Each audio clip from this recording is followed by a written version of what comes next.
नमस्कार मित्रों, मैं आचार्य प्रमोद आप सभी का फिर से स्वागत करता हूं। मित्रों, अब तक मेरी क्लासें काव्य शास्त्र से संबंधित थी, कुछ क्लासें व्याकरण से संबंधित है।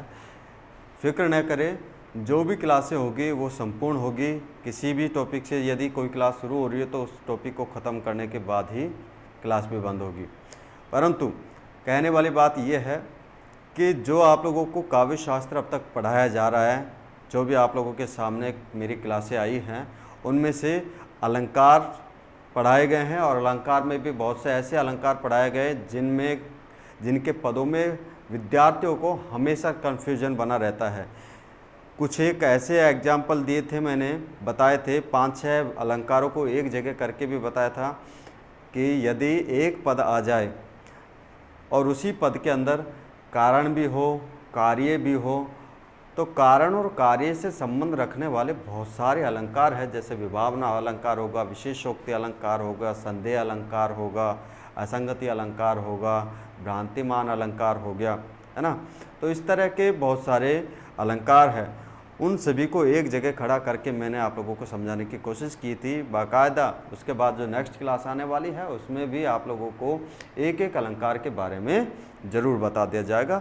अलंकार की अर्थात ये कहूँ कि रस, अलंकार, छंद या ये पूरा जो काव्य शास्त्र है, इसकी बहुत ही रोचक क्लासें हो रही है मेरी, और आप लोगों के द्वारा जो भी क्लास मेरी ग्रहण की जाएगी वो बहुत ही रोचक तरीके से की जाएगी। आप लोगों के सामने जो भी तथ्य प्रस्तुत होंगे बहुत ही रोचक तरीके से प्रस्तुत किए जाएंगे, ताकि एक बार ही सुनते ही आप लोगों के आपका टॉपिक समझ में आ जाए। एग्ज़ाम में बैठने से पहले आपके माइंड में ये स्थिरता आ जाए कि ये पद आ गया तो इसको इस तरीके से पहचानना है, वो पद आ गया तो उसको उस तरीके से पहचानना। अर्थात एक पहचान मात्र, कहते हैं ना कि व्यक्ति का जो नाम है, नाम ही उसकी क्या होती है, पहचान होती है। उसी प्रकार काव्य शास्त्र में जो भी उसके तत्व है, चाहे रस ले लो, चाहे अलंकार ले लो, चाहे छंद ले लो, चाहे शब्द शक्ति ले लो, चाहे काव्य गुण व दोष ले लो, ये सारे के सारे इन सभी की कोई ना कोई एक विशेष पहचान होती है, जिसको हम तथ्यात्मक रूप से अध्ययन तो करते हैं और अध्ययन करने के बाद उनको रट लेते हैं। यहाँ पे रटने की आवश्यकता नहीं है, यहाँ पे केवल समझने की आवश्यकता, और जो भी आप लोगों को समझाया जाए वो बड़े सरल तरीके से समझाया जा रहा है। आज का जो अपना टॉपिक है बहुत ही महत्वपूर्ण और बहुत ही विशेष टॉपिक है। ये सेकंड ग्रेड और फर्स्ट ग्रेड नेट जेआरएफ के लिए बहुत ही महत्वपूर्ण रहा है, कॉलेज लेक्चर के लिए भी बहुत ही महत्वपूर्ण टॉपिक रहा है। सबसे पहली बात यह है कि जिस वाणी के माध्यम से हम अपने विचारों का आदान प्रदान कर रहे हैं, किसी के भी सामने अपने विचारों का आदान प्रदान कर रहे हैं, तो वाणी का माध्यम क्या है? माध्यम क्या होता है? एक भाषा के रूप में होता है और एक बोली के रूप में होता है। क्या होता है? एक भाषा के रूप में होता है और एक बोली के रूप में। अगर मैं बात करूं कि हमारी जो भाषा है, जिसको अपन मातृभाषा बोलते हैं, वो क्या है? हिंदी भाषा है। अब बात करें कि हिंदी भाषा जिस रूप में आज हमारे सामने प्रस्तुत है, क्या प्रारंभिक रूप से इसी रूप में प्रस्तुत थी और आगे भी रहेगी? ऐसा कहना असंभव है। क्यों? क्योंकि जब हम सुबह उठते हैं और शाम को जब सोते हैं, तो सुबह से लेकर शाम तक इतने सारे वर्ड्स का प्रयोग करते हैं, इतने सारे शब्दों का, वाक्यों का प्रयोग करते हैं कि हम अंदाज़ा नहीं लगा पाते कि किस भाषा के शब्दों का हम लोगों ने प्रयोग किया है।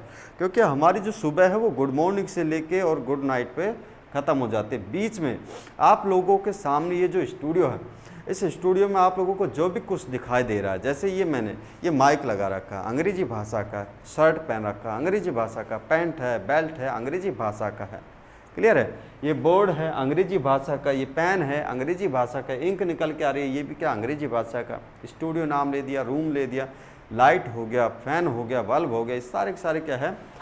अंग्रेजी भाषा के, क्लियर है ना।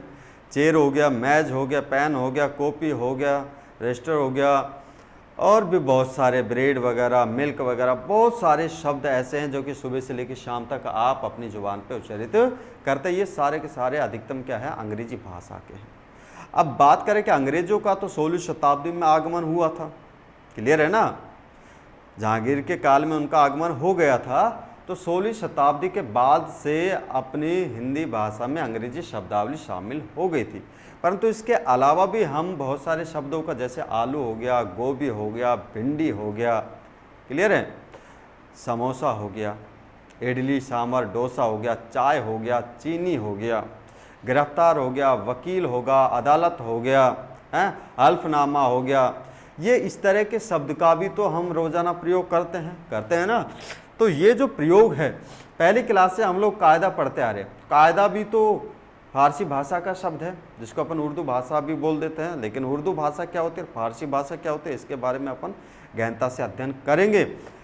मेरा समझाने का तात्पर्य केवल इतना सा है कि आप जिस भाषा में अपने विचारों का आदान प्रदान कर रहे हैं, क्या वो शुद्ध रूप से आपकी हिंदी भाषा है, ये कहना कतई उचित नहीं होगा। क्यों? हमारी हिंदी भाषा की जो सबसे बड़ी विशेषता है, वो ऐसी विशेषता है कि ये एक तो वैज्ञानिक भाषा के रूप में जानी जाती है। संस्कृत भाषा से उत्पन्न हुई है, तो संस्कृत भाषा सबसे बड़ी वैज्ञानिक भाषा जो कि सूत्रों पर आधारित है, और संस्कृत से ये निकल के आई है, तो इसलिए इसको भी क्या बोलते हैं अपन, वैज्ञानिक भाषा बोलते हैं। अब हिंदी भाषा की जो सबसे बड़ी विशेषता क्या है कि ये और भाषाओं को तो अपने अंदर समाहित कर लेती है, परंतु ये दूसरी भाषाओं में शामिल हो जाए ऐसा नहीं हो सकता। ये किसी भी भाषा के शब्दों को अपनी अंदर समाहित कर लेती है। और दूसरी बात, लिपि की अगर अपन बात करें तो हिंदी भाषा की लिपि, जिसे देवनागरी लिपि बोलते हैं, संस्कृत भाषा की लिपि है। इस देवनागरी लिपि की सबसे बड़ी विशेषता यह है कि आप किसी भी भाषा के शब्दों को ले आओ, किसी भी संसार में जो भी भाषा है ना, उन सभी भाषाओं को लेके आ जाओ, उन सभी भाषाओं को यह अपनी लिपि में लिख सकता है। जैसे मैंने लिखा डॉक्टर, लिख दिया। जैसा अंग्रेजी भाषा में बोला जाता है वैसा ही हिंदी भाषा में लिखने के बाद इसको बोला जाएगा। हॉस्टल लिख दिया। चाय, वैसे चाय जो शब्द आ रहे हैं चाइना भाषा का है। चाइना भाषा का केवल ये है, यह तो हमारी तरफ से लगा दिया गया है, उच्चारण की दृष्टि से यह की ध्वनि उत्पन्न हो गई है। केवल चा शब्द होता है। क्या होता है? चा। ये चाइना भाषा का है। जब सबसे पहले चाय की खोज हुई थी या इसका पेय पदार्थ बनाया गया था, तो एक मिरेकल हुआ था, एक जादू हुआ था, एक नशा छाया हुआ था, एक बहुत ही अच्छा सुगंधित स्वाद निकल के आया था, जिसने सबसे पहले चाय बनाई थी, उसने इसको क्या बोला था? चा। अभी चा बोलते हैं, आप ग्रामीण क्षेत्र में जाएंगे तो आप लोगों को चा शब्द सुनने को मिल जाएगा, लेकिन हम लोग पढ़े लिखे तो इसको चा की जगह चाय बोल देते हैं, है ना। ये पढ़े लिखे होने की भी एक थोड़ी सी तकलीफ है कि जो शब्द जिस रूप में बोला जाना चाहिए उस रूप में हम उसको नहीं बोल पाते। तो मेरा कहने का मतलब क्या है कि हिंदी भाषा की सबसे बड़ी विशेषता क्या है कि इसे जैसा बोला जाता है वैसा ही इसको लिखा जाता है। अन्य भाषाओं को ये अपने अंदर तुरंत समाहित कर लेती है। यही कारण है कि आज हिंदी भाषा में बहुत सारे शब्द समाहित है। अरबी, फारसी, तुर्की भाषा के, अंग्रेजी भाषा के, जापानी भाषा के, चाइना भाषा के, तिब्बती भाषा के, दक्षिण भारतीय भाषाओं के, पश्चिम भारतीय भाषाओं के, हैं, तो इन सभी भाषाओं के हिंदी भाषा में शब्द शामिल हो चुके हैं। क्लियर है। हिंदी भाषा का शब्दकोश एक प्रगाढ़ शब्दकोश हो चुका है, बहुत बड़ा शब्दकोश हो चुका है। अब बात करें कि हिंदी भाषा का जो विकास क्रम है वो क्या रहा है। हिंदी, मैंने पहले ही बोला था कि हिंदी को आज हम जानते क्या, ये प्रारंभ से ही ऐसी रही है। सबसे पहले तो हम अपनी जो देव भाषा है या वैदिक जो भाषा है उसके बारे में थोड़ा सा जान लें, और उस चीज़ से मालूम होगा कि आपका हिंदी भाषा का विकास किस रूप में कहाँ से हुआ है। तो हिंदी भाषा का विकास में आचार्य प्रमोद आप लोगों को हिंदी भाषा का विकास पढ़ाने के बाद हिंदी साहित्य का इतिहास प्रारंभ कराऊंगा। मित्रों, ये ध्यान रख लेना कि हिंदी साहित्य का इतिहास जो मेरे द्वारा प्रस्तुत कर दिया जाएगा वो आपका जो सिलेबस है उसी के अकॉर्डिंग होगा, और 100% जो मैं दूंगा वो आपके एग्ज़ाम से संबंधित ही होगा। किसी फालतू की बकवासबाजी यहाँ पे नहीं होगी। हर क्लास आपकी रोचक हो रही है, चाहे काव्य शास्त्र की ले लो, चाहे व्याकरण की ले लो, चाहे हिंदी साहित्य के इतिहास की ले लो। हिंदी साहित्य के इतिहास की आज प्रारंभिक क्लास है जिसमें हम सबसे पहले हिंदी भाषा का परिचय जान लेते हैं कि हिंदी भाषा का विकास कब, कहाँ और कैसे हुआ। तो मित्रों ध्यान से समझना, जो आज मैं पढ़ाने वाला हूँ वो बहुत ही महत्वपूर्ण टॉपिक है। आप भूल जाएंगे कि वास्तव में हिंदी किसे कहते हैं। आजकल की लड़ाई हो रही है, एक बहुत अच्छा टॉपिक आ रहा है कि जो योगी बाबा है यूपी का मुख्यमंत्री, वो वहाँ पे जो उर्दू बाजार है, उर्दू बाजार का नामकरण चेंज कर रहे हैं, उसका नामकरण रख रहे हैं हिंदी बाजार। अब उनको कौन बताए, वो तो ठहरे योगी संत रह गए ना, बुरा नहीं कह रहा, लेकिन वो तो ये योगी ठहर गए जिनको हिंदी भाषा की उत्पत्ति, उर्दू भाषा की उत्पत्ति का विकास क्रम उनको पता ही नहीं है। वो तो धार्मिक प्रवृत्ति से जुड़े हुए व्यक्ति है और हिंदुत्व से जुड़े हुए व्यक्ति है। तो हिंदुत्व से जो जुड़ा हुआ व्यक्ति है वो केवल हिंदुत्व की बात करेगा, मानव सेवा की बात तो करेगा, परंतु अपने धर्म से जुड़े हुए व्यक्तियों की ही बात करेगा, अन्य धर्म से जुड़े हुए व्यक्तियों की बात नहीं कर रहा आज का हमारा हिंदू भाई। क्यों? क्योंकि आज के जो लड़ाई दंगे हो रहे हैं, आप देख रहे हो मुसलमान और हिंदू की जो लड़ाई दंगे हो रहे हैं वो धार्मिक कट्टरता के ऊपर ही दंगे फसाद हो रहे हैं। मेरा कहने का मतलब यह है कि आप ये देख लीजिए, जिस उर्दू बाजार का नामकरण हो रहा है वो प्रारंभ में किस रूप में उसका नामकरण किया गया था, क्या वो वास्तविक सत्य है, क्या वो हमारी हिंदी भाषा के विकास क्रम में बाधक है, या फिर वो सहायक बनाता जिसकी वजह से उसको उर्दू बाजार बोला गया है। सबसे पहले अपन देख लेते हैं कि हमारी हिंदी भाषा कहाँ से निकल के आई है, उसके बाद अपन उस उर्दू बाजार के बारे में भी बोलेंगे, बताएंगे कि वास्तविक उर्दू बाजार होता क्या है, किसे कहा गया है। ये देखिए, लगभग 1500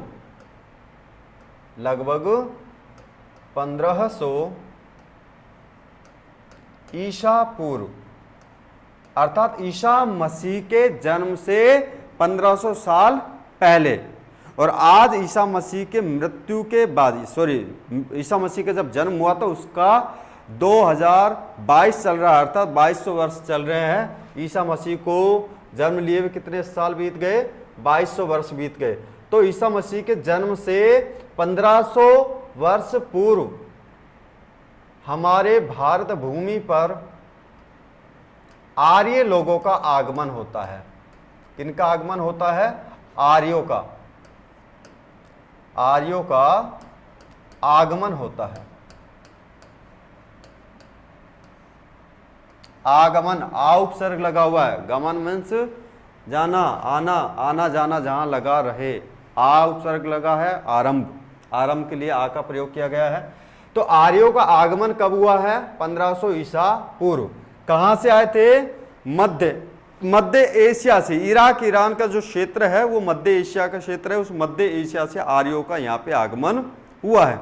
अब उसका एक एग्जाम्पल या एक सोर्स मैं आप लोगों को बता देता हूँ, एक उदाहरण आप लोगों को बता देता हूँ कि हम कैसे कह सकते हैं कि वास्तविक रूप से आर्य लोग वहाँ से आए थे। देखो, आर्य लोगों का, या ये कहें जो यहूदी लोग वहाँ पे रहते थे, आर्य लोगों का जो प्रारंभिक ग्रंथ था ईरान में, अगर अपन बात करें तो ईरान का जो प्रारंभिक ग्रंथ है, बहुत पुराना जो ग्रंथ है, जो कि वेदों से भी पुराना माना जाता है, उसका नाम है जिंद अवेस्ता। क्या नाम है उसका? जिन अवेस्ता। अवेस्ता क्या है? जिन अवेस्ता। ये जो जिन अवेस्ता ग्रंथ है, इस ग्रंथ के अंदर संस्कृत में एक श्लोक लिखा हुआ है। श्लोक मुझे पूर्णतः याद नहीं है, लेकिन उसका हिंदी अनुवाद मैं बता देता हूं कि एक व्यक्ति, किसके बारे में बोला गया है? श्याम वर्ण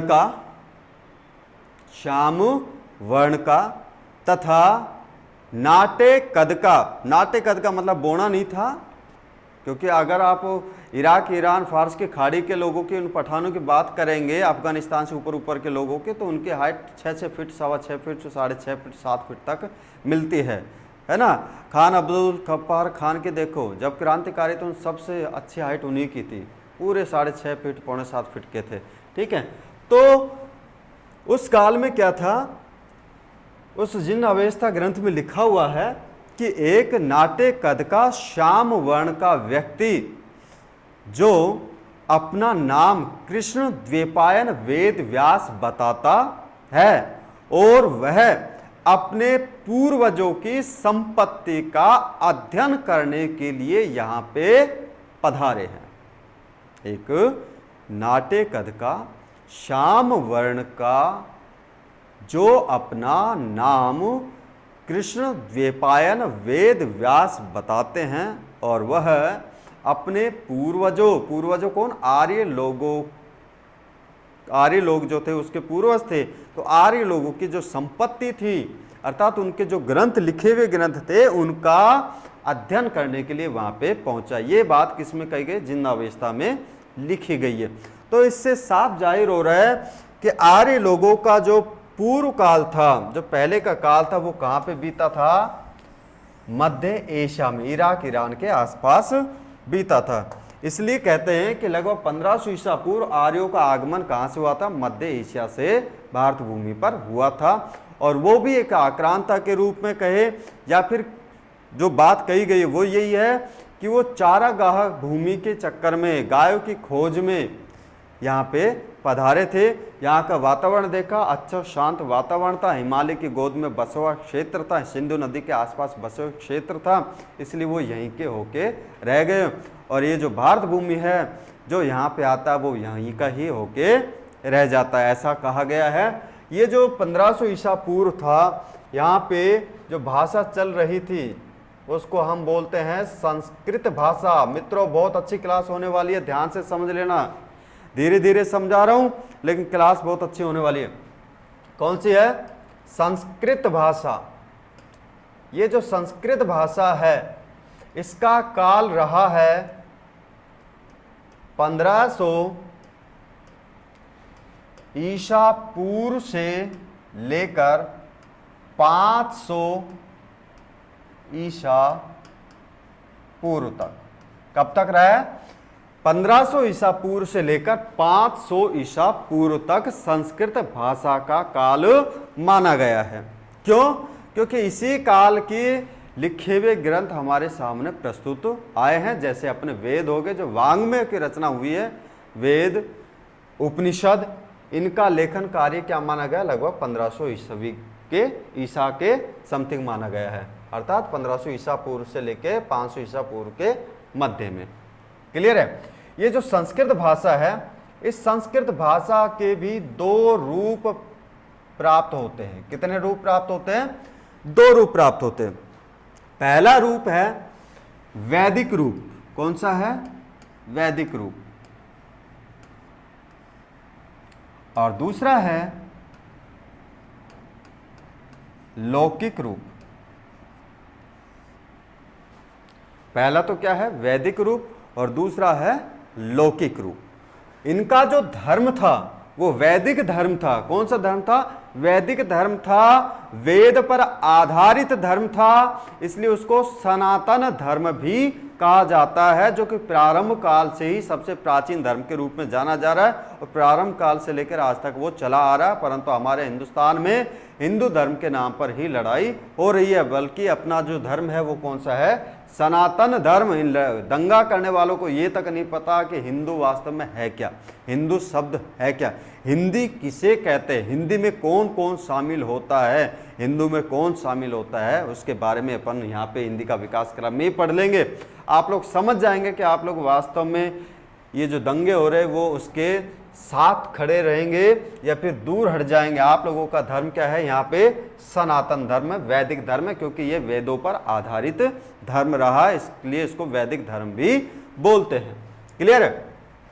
ये जो वैदिक धर्म है, ये जो संस्कृत भाषा थी, इस संस्कृत भाषा के 2 रूप प्रचलित थे, एक तो वैदिक रूप और एक लौकिक रूप। आज अपन बात करें भाषा की, तो भाषा तो होती क्या है? एक विस्तृत बड़े भूभाग में जिसका माध्यम अपने विचारों का आदान प्रदान करने के रूप में लिया गया हो, या जिसके माध्यम से अपने आचार विचार का आदान प्रदान करते, वो क्या कहलाती है? भाषा कहलाती है। जिसका एक संपूर्ण शब्दकोश होता है, एक संपूर्ण व्याकरण होता है, व्याकरण की शुद्ध व अशुद्ध होती है, उसी को क्या बोलते हैं? हम भाषा बोलते हैं। जैसे संस्कृत हो गई, उर्दू हो गई, हिंदी हो गई। आज संस्कृत बहुत लुप्त प्राय हो चुकी है, संस्कृत का एक विशिष्ट कोई क्षेत्र नहीं रहा, ये केवल किताबों तक सीमित हो चुकी है, व्याकरण तक सीमित है। एक विस्तृत क्षेत्र में इसका बोलचाल के रूप में इसका प्रयोग नहीं होता, परंतु उसका जो रूप है दूसरा हिंदी का प्रयोग होता है। हिंदी हो गया, मराठी हो गया, तमिल हो गया, तेलुगु हो गया, पंजाबी हो गया, ये सारी की सारी भाषाएं कहलाती हैं। इसके बाद दूसरा रूप आता है लौकिक की तरह ही बोली। बोली क्या होती है, एक आप लोगों ने कहावत सुनी होगी कि 3 कोस में पानी, 1 कोस में पानी बदले 3 कोस में वाणी। 1 कोस का मतलब होता है 3 किलोमीटर के समथिंग, अर्थात जैसे आप 2 से 2.5-3 किलोमीटर चलेंगे तो पानी में परिवर्तन होता दिखाई दे जाएगा। क्लियर है। और जैसे आप 9 से 10-15 किलोमीटर चलेंगे अर्थात 3 कोस के समथिंग चलेंगे तो आपकी बोली में भी परिवर्तन हो जाएगा। थोड़ा दूर चलोगे तो आपको मेवाती दिखाई देगी, थोड़ा सा आगे चलोगे शेखावाटी, थोड़ा सा आगे चलोगे राठी हो जाएगी, थोड़ा सा आगे चलोगे हरियाणवी हो जाएगी, थोड़ा सा आगे चलोगे। अब मेरा जो गांव है, मेरे गांव से लगभग 300 मीटर या 500 मीटर दूरी से हरियाणा शुरू हो जाता, तो जैसे आप क्रॉस करोगे उसमें कुछ तो हमारी भाषा जो राठी भाषा है वो मिक्स हो जाती है, कुछ हरियाणवी मिक्स हो जाते हैं। अब उस बोली को क्या बोलेंगे हम, न तो प्योर हरियाणवी बोल पाते, न ही प्योर वो राठी बोल पाते। क्लियर है। उनके बीच के एक अलग ही लहजा हो गया, उनकी बोली का हो गया ना। मेरा जो क्षेत्र है और आगे तक बहरोड तक चलेंगे तो वहां पे राठी बोली का प्रयोग किया जाता है। इधर सीकर साइड में जाएंगे तो यहाँ पे शेखावाटी का प्रयोग होता है। जोधपुर तक जाएंगे तो यहाँ पे मारवाड़ी का प्रयोग होता है। क्लियर है। उदयपुर तक जाएंगे, पाली से आगे जाएंगे तो यहाँ पे मेवाड़ी का प्रयोग होता है, जिसको अपन डांगी क्षेत्र बोलते हैं, डांग क्षेत्र बोलते हैं। जयपुर की तरफ आएंगे तो यहाँ पे आपको ढूंढाड़ी भाषा मिल जाएगी। क्लियर है। यहाँ इधर पीछे अलवर से भरतपुर की तरफ जाएंगे तो यहाँ पे आपको मेवाती मिल जाएगी। तो हर बोली का एक अलग क्षेत्र है। राजस्थानी भाषा तो अपन बोलते हैं, इस पूरे राजस्थान में जो भाषाएं बोली जाती है वो पूरा का क्षेत्र राजस्थानी भाषा का क्षेत्र कहलाता है। लेकिन इसमें लगभग 21 प्रकार की बोलियां बोली जाती हैं, इन सभी को मिलाकर राजस्थानी भाषा क्षेत्र माना गया है, इसलिए इसका नाम भी राजस्थान रखा गया। राजस्थान नाम होते हुए ही राजाओं का स्थान था, इसलिए तो नामकरण राजस्थान हो गया। और यहाँ जो बोली बोली जाती है उसको राजस्थानी बोला जाता है। हरियाणा नाम है, हरियाणा में जो बोली बोली जाती है उसको हरियाणी बोली बोला जाता है। पंजाब में पंजाबी होती है। तो वो भाषा भी है और ये बोलियां भी हैं। बोली का विकास क्रम अपनी मूल भाषा से ही होता है। बोली को आप मूल भाषा के शब्दकोश में शामिल शब्दों के माध्यम से ही लिखते हैं और उसकी लिपि में ही लिखते हैं, उसी भाषा के वर्णों में ही उसका लेखन कार्य करते हैं। तो बोली का एक विशेष न तो कोई शब्दकोश होता है, न ही उसका विशेष एक व्याकरण होता है और न ही उसकी एक विशेष लिपि होती है। वो अपनी मूल भाषा की लिपि में, व्याकरण में, शब्दकोश में ही शामिल होती है। केवल बोलने का तरीका अलग होता है। जैसे एक एग्जांपल देख लीजिए, मैंने बोला कि अरे लाला कहा कर रो है, ये लिख दिया। एक और देखें, ओ छोरा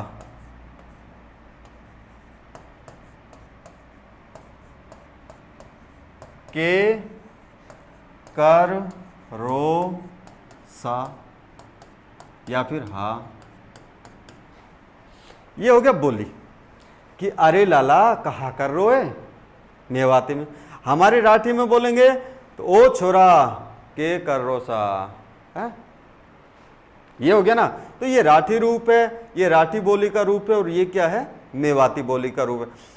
अब इसमें वर्ण देखिए, सारे के सारे आप लोगों को हिंदी वर्णमाला के ही वर्ण मिलेंगे, शब्द देके हिंदी के ही शब्द मिलेंगे। बस बोलने का जो लहजा था उस लहजे में ही इसको लिख दिया। हिंदी की सबसे बड़ी, जैसा इसको बोला जाता वैसा ही इसको लिखा जाता, चाहे बोली के रूप में देख लो चाहे इसको भाषा के रूप में देखो। ठीक है।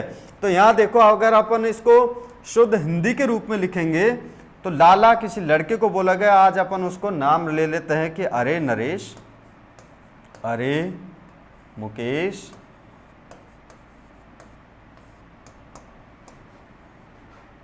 क्या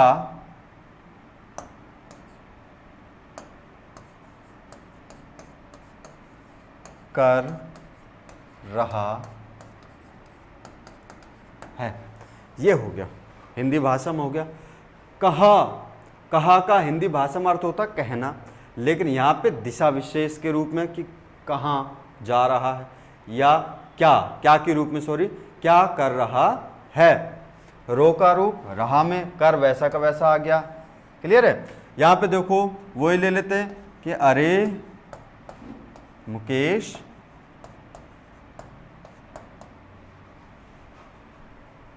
के स्थान पे क्या हो जाएगा, क्या,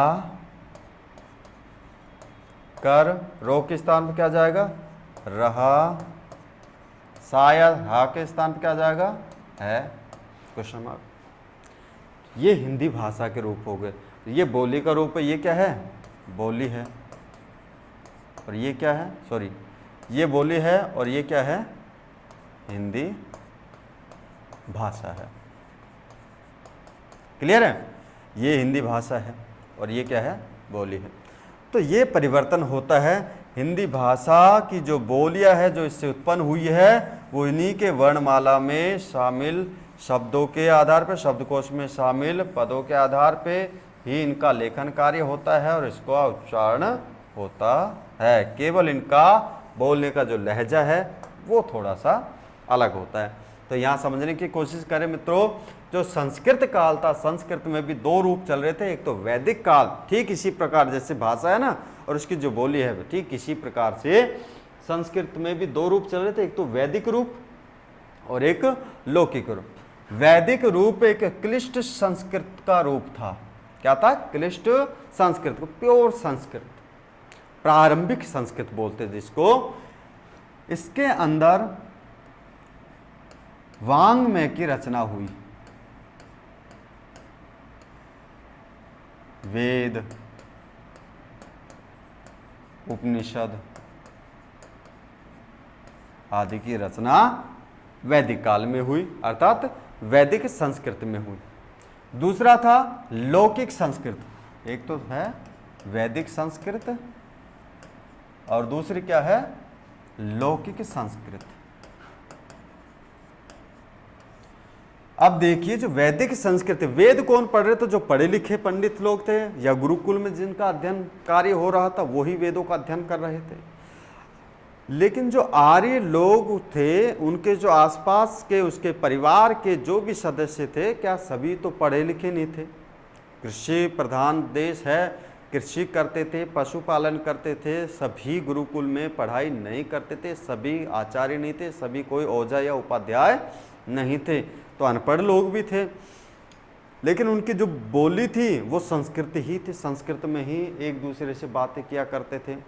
तो यहाँ पे पढ़े लिखे अनपढ़ की जो संस्कृत है वो बात यहाँ पे निकल के आ रही है कि वैदिक संस्कृत के बाद लौकिक संस्कृत का विकास होने लग गया धीरे धीरे। जैसे तत्सम शब्दों से तद्भव शब्दों का विकास हुआ है, ठीक ऐसे ही लौकिक संस्कृत में तद्भव शब्दों का निर्माण होने लग गया था।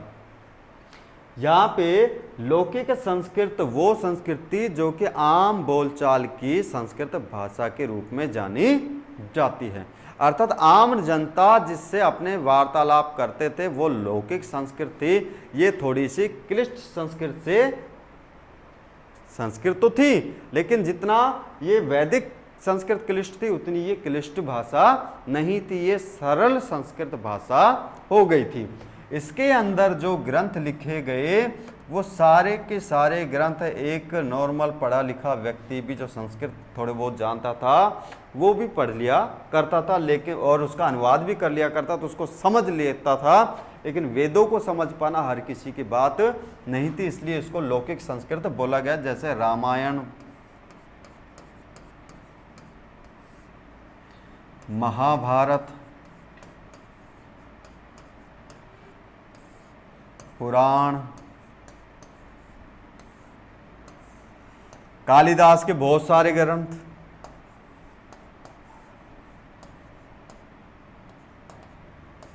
कालिदास के सभी ग्रंथ जैसे नाटक हो गया, काव्यखंड हो, मेघदूत हो गया, अभिज्ञान शाकुंतलम हो गया, कुमार संभवम हो गया, कवि भास के जो ग्रंथ हो गए वो हो गया, ठीक है।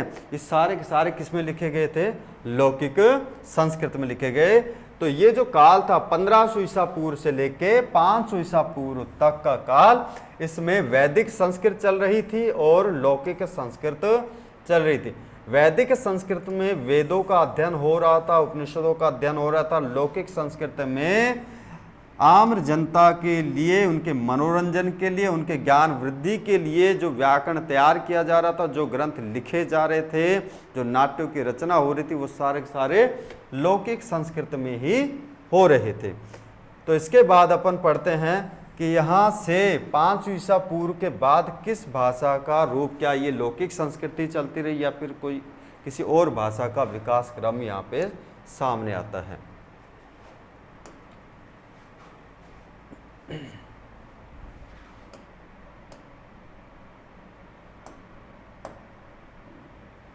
जी आगे देखिए, यहां मैंने बताया कि ये जो संस्कृत है, क्या है, संस्कृत, इसके कितने रूप है, 2 रूप है। एक तो है लौकिक संस्कृत, क्या है, लौकिक संस्कृत, और दूसरा क्या है, वैदिक संस्कृत। क्लियर है? ये जो लौकिक संस्कृत है, इस लौकिक संस्कृत के बाद इसका काल तो क्या रहा है, 1500 से 500 ईसा पूर्व, यही काल रहा है, यही बताया मैंने अभी आप लोगों को। तो ये जो वैदिक काल था और लौकिक काल है, इस लौकिक संस्कृत के बाद पाली भाषा का निर्माण होता है। अर्थात पाली भाषा, जो संस्कृत के तत्सम शब्द थे, उन तत्सम शब्दों से तद्भव शब्दों का विकास क्रम हो रहा था और उसी विकास क्रम के आधार पे पाली भाषा का निर्माण हो रहा था। ये जो पाली भाषा है, इस पाली भाषा का विकास क्रम माना जाता है 500 ईसा पूर्व से लेकर पहली ईस्वी सन तक। 500 ईसा पूर्व से लेकर पहली ईस्वी सन तक ये जो काल रहा है, ये बौद्ध धर्म का स्वर्णिम काल रहा है। किसका? बौद्ध धर्म का स्वर्णिम काल रहा है। ये जो काल है बौद्ध धर्म का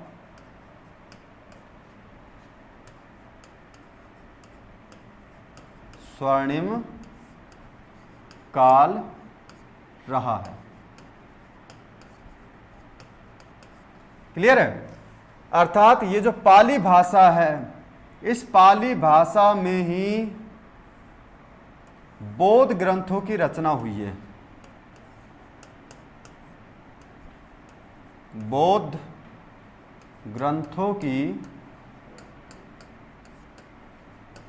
रचना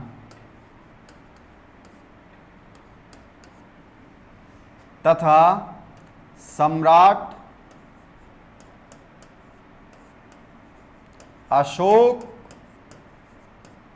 के लेख भी किसमें प्राप्त होते हैं? पाली भाषा में ही प्राप्त होते हैं। तो जो पाली भाषा है, ये पाली भाषा है, इस पाली भाषा में बौद्ध ग्रंथों की रचना हुई है और सम्राट अशोक के लेख भी इस पाली भाषा में ही प्राप्त होते हैं। तो ये काल रहा है कब से कब तक? 500 ईसा पूर्व से लेकर पहली ईस्वी सन तक। क्लियर है? इसके बाद का जो समय आता है वो है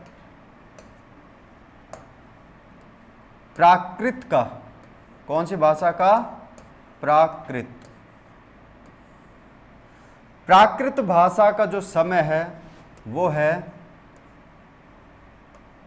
1 ईस्वी से 500 ईस्वी तक का। पहली ईस्वी से 500 ईस्वी तक का काल किसका? प्राकृत काल रहा है। और प्राकृत काल के बाद आता है अपभ्रंश काल। कौन सा काल आता है? अपभ्रंश काल। ये जो अपभ्रंश काल है, इसका नामकरण होता है 500 ईस्वी से 1000 ईस्वी तक। कब से लेकर कब तक है? 500 ईस्वी से 1000 ईस्वी तक। कई व्याकरणाचार्यों साहित्याचार्यों के माध्यम से इन दोनों को 1 ईस्वी से 1000 ईस्वी के बीच मानते हैं। ये भी ध्यान देने योग्य बात है कि प्राकृत और अपभ्रंश को एक मानकर या प्राकृत अपभ्रंश का जो विकास क्रम है वो 1001 या पहली ईस्वी से लेकर 1000 ईस्वी तक का माना जाता है। परंतु इसका एक विच्छेद रूप अगर सामने आता है तो वो यह है कि प्राकृत भाषा का जो काल है वो 1 ईस्वी से लेकर 500 ईस्वी तक है और अपभ्रंश भाषा काल है 500 ईस्वी से लेकर 1000 ईस्वी तक। अब ये जो अपभ्रंश काल है, इस अपभ्रंश काल के अंदर या ये कि प्राकृत काल के अंदर या इस काल के अंदर जैन ग्रंथों की रचना हुई है। जैन ग्रंथों की या जैन साहित्य की रचना हुई है। अब आपसे पूछा जाए कि बौद्ध साहित्य का रचना काल क्या रहा है, 500 ईसा पूर्व से पहली ईस्वी के बीच में, और जैन साहित्य का रचना काल क्या रहा है, 500 ईस्वी से लेके 1000 ईस्वी के बीच में। या ऑप्शन में यदि ये ना हो तो 1000 ईस्वी से पहली ईस्वी से लेकर 1000 ईस्वी के बीच में जैन साहित्य की रचना हुई है। क्यों? क्योंकि कुछ लोग प्राकृत भाषा में भी जैन साहित्य को मानते हैं, कुछ लोग इनको केवल अपभ्रंश साहित्य के श्रेणी में रखते हैं। हिंदी साहित्य का जब विकास क्रम अपन पढ़ेंगे तब अपन देखेंगे कि अपभ्रंश साहित्य जैन साहित्य को ही कहा जाता है या जैन साहित्य को ही अपभ्रंश साहित्य कहा जाता है। इसलिए अपभ्रंश साहित्य कौन से कहलाते हैं? जैन साहित्य कहलाते हैं, जैन ग्रंथ कहलाते हैं जो जैन धर्म से संबंधित रहे हैं। अब ये देखिए महात्मा, यहाँ पे थोड़ा सा विवाद उत्पन्न होता है कि महात्मा बुद्ध का जब जन्म हुआ था, महात्मा बुद्ध का जो काल था, तो उनके विचारों से प्रसन्न होकर या उनके विचारों से प्रभावित होकर लेखकों ने बौद्ध ग्रंथों की रचना कर दी गई। क्लियर है? महात्मा बुद्ध के ही आसपास महावीर स्वामी जी का जन्म हुआ था कि जो कि जैन धर्म के अंतिम तीर्थंकर के रूप में जाने जाते हैं। तो जैन धर्म का जो अंतिम तीर्थंकर था महावीर स्वामी जी का काल क्या रहा है? महात्मा बुद्ध के आसपास का ही काल रहा है। यही 500 ईसा पूर्व से लेकर पहली ईस्वी के मध्य में रहा है। जब इस काल में बौद्ध ग्रंथों की रचना पाली भाषा में हो जाती तो जैन धर्म के साहित्य की रचना ये 1000 साल के बाद में क्यों होती है, इसके पीछे थोड़ा सा अंतर है।